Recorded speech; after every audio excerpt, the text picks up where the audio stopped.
दिल्ली में प्रत्याशियों के मंथन के बाद मुख्यमंत्री कांगड़ा एयरपोर्ट पहुंचे। यहां पर मीडिया से बातचीत करते हुए सुखविंदर सुक्खू ने कहा कि जयराम ठाकुर का काम झूठ बोलना है और वो कुछ भी बोलते ही हैं। उन्होंने कहा कि हमारे किए हुए कोई भी काम उनको नजर नहीं आते, अब उनके बारे में मैं क्या बोलूं। जयराम ठाकुर के पलटू राम वाले बयान पर मुख्यमंत्री ने कहा कि प्रतिभा सिंह हमारी प्रदेश अध्यक्ष हैं और उन्हीं की अगुवाई में हम चुनाव लड़ रहे हैं। मुख्यमंत्री ने ये भी कहा कि हमारी सरकार की उपलब्धियों को हम जनता की अदालत में उठा रहे हैं। आने वाले लोकसभा और उपचुनावों में सभी एकजुट होकर चुनाव लड़ेंगे। कांग्रेस छोड़कर भाजपा में गए विधायकों पर निशाना साधते हुए मुख्यमंत्री ने कहा कि वो लोग झूठ बोल रहे हैं और अब भाजपा ने उन्हें गले लगाया है और चुनावों में जनता उन्हें सबक सिखाएगी। वहीं सुधीर शर्मा द्वारा एफआईआर वाली बात पर मुख्यमंत्री ने कहा कि तथ्यों के आधार पर एफआईआर होती है, देखते हैं क्या होता है, प्रूफ भी तो आना चाहिए। मुख्यमंत्री ने कहा कि भाजपा ने जो लोकतंत्र की हत्या की है उसका जवाब जनता जनमत के साथ देगी।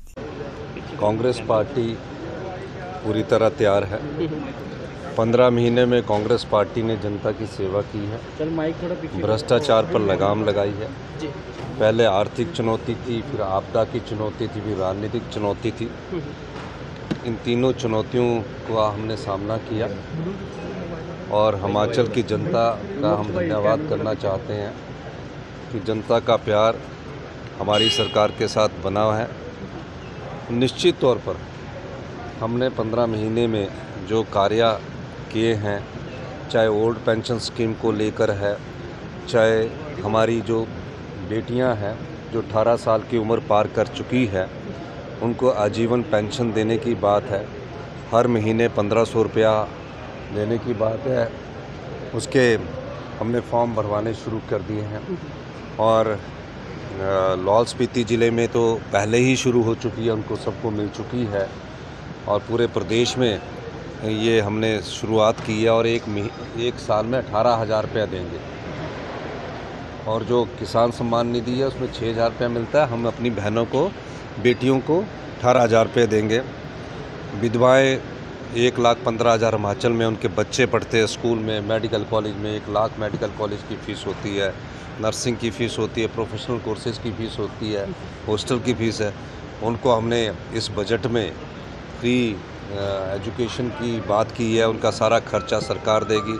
70 साल से ऊपर के जो बुज़ुर्ग हैं उन बुज़ुर्गों की जो हेल्थ से संबंधित जो भी है वो सारा खर्चा सरकार उठाएगी।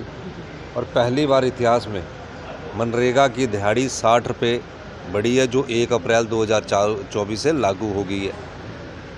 हिंदुस्तान का हिमाचल प्रदेश पहला राज्य बना जहाँ दूध पर एमएसपी दिया गया, मिनिमम सपोर्ट प्राइस दिया गया।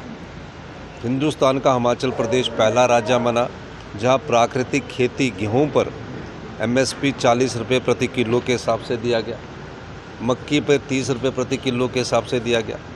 गाय का दूध मिनिमम सपोर्ट प्राइस 45 रुपये फिक्स किया गया, भैंस का दूध 55 रुपये फिक्स किया गया।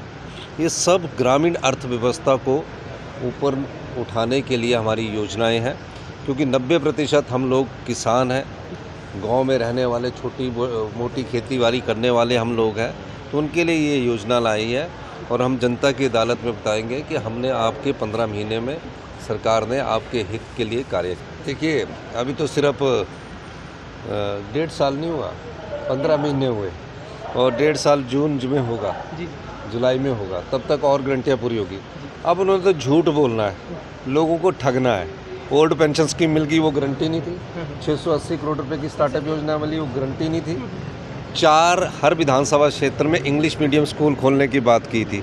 हमने पूरे विधानसभा क्षेत्र में सभी स्कूलों में पहली कक्षा से इस एकेडमिक सेशन में इंग्लिश मीडियम की शुरुआत कर दी है। 1500 रुपये की बात की थी, वो क्या गारंटी में नहीं थी। दूध का प्राइस की बात थी, वो क्या गारंटी में नहीं थी। अब इन्होंने झूठ बोलना है। झूठ जितनी बार सच से टकराएगा, जीत सच की होगी। जब लोगों के सामने नज़र आ रहा है तो ये जितना मर्जी झूठ बोल लें, और इसलिए झूठ के पर कभी झूठ बोल कर लोगों का ध्यान अपनी ओर आकर्षित करते हैं, जो कि सत्य नहीं है। देखिए, पहले तो ये समझना बहुत ज़रूरी है कि जो आपने बिकाऊ एमएलए अपने पार्टी के प्रत्याशी बनाए हैं, जिसमें इनके यहाँ के एक सरगना भी है जो षड्यंत्र के सूत्रधार है, जिन्हें 15 करोड़ से ज़्यादा मिले होंगे। वो मैं इसलिए भी कहना चाहता हूँ कि वो बिकने वाले चले गए हैं, अब वफादार कांग्रेस के विधायक हैं। 62 की हमारे हाउस की संख्या है, 6 में चुनाव होना है, 3 आज़ाद प्रत्याशियों का फैसला स्पीकर महोदय ने अभी जल्दी कर देंगे और उसके आधार पर जब 6 हमारे प्रत्याशियों का चुनाव होगा तो भी 62 के हाउस में इनके पास कहाँ संख्या है। 4 जून को कैसे सरकार बनाएंगे, सोच रहे हैं कि और धन देंगे। वो अब धन में से खींचने वाले नहीं है। हम हिमाचल की देव संस्कृति में विश्वास करने वाले एमएलए खड़े हमारे साथ है, कांग्रेस की विचारधारा में विश्वास करने वाले खड़े हमारे साथ है। बिकने वाले एमएलए चले गए हैं, जो बिकाऊ थे ना, जो बिकने के लिए खड़े हुए थे, जिन्होंने बिकने के लिए भारतीय जनता पार्टी के पास पेशकश की, वो बिक चुके हैं और तथ्य है हमारे पास।